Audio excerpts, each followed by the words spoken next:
Another day, another basketball stories na naman ang pagkikwentuhan natin. At ngayon nga ay ang pag-uusapan natin ang balitang pagkuhang muli ng Los Angeles Lakers kay Thomas Bryant. At ang balitang may bagong starting center na nga daw ang Golden State Warriors. Kamakailan lamang nga ay may kumalat ang balita na wala na nga daw pong balak pa ang Los Angeles Lakers, especially si Rob Pelinka, na i-trade ang kanilang players na sina Gabe Vincent at maging si Maxi Kleber. Bibigyan nga daw nila ang dalawang ito ng bagong pagkakataon na patunayan ang kanilang mga sarili, lalong-lalo na ni Maxi Kleber na balak na nga daw ilagay at gamitin ni Coach JJ Redick sa kanilang rotation. Paglalaruin nga daw nila ito ng off the bench kung saan inaasahang magiging kapalitan ni LeBron James at maging ni Rui Hachimura sa power forward position.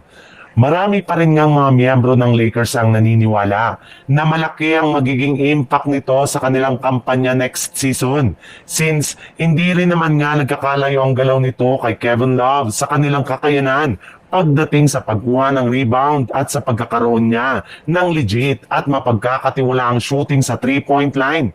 Kaya imbis nga na i-trade ng Lakers si Maxi Kleber, balak na lang nga daw nila niyang team na pabalikin ang kanilang dating center na si Thomas Bryant na kasalukuyan ngayon na isang unrestricted free agent matapos siyang hindi na pabalikin pa ng Indiana Pacers.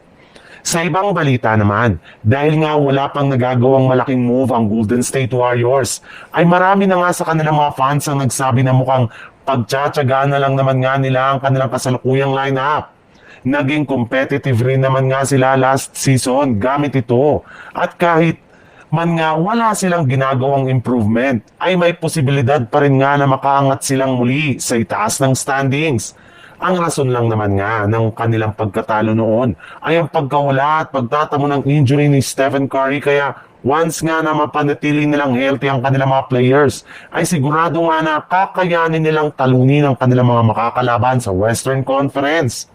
Ngunit, sadyang magkakaroon lamang nga sila ng problema pagdating sa kanilang frontcourt. Gayong mas liliit nga ang rotation ng kanilang center, gayong mapipilitan nga sila na gawing starting center ang kanilang sophomore na si Quintin Cruz. Kahit man nga madami pa itong nagagawang pagkakamali, lalo na sa depensa at rebounding, sa kakulangan niya ng experience, ay wala nga silang choice kundi ilagay siya sa ganyang pwesto since wala pa nga silang nakukuha na bagong center hanggat hindi pa nila nagagawa ng paraan ng trade ni Jonathan Kuminga.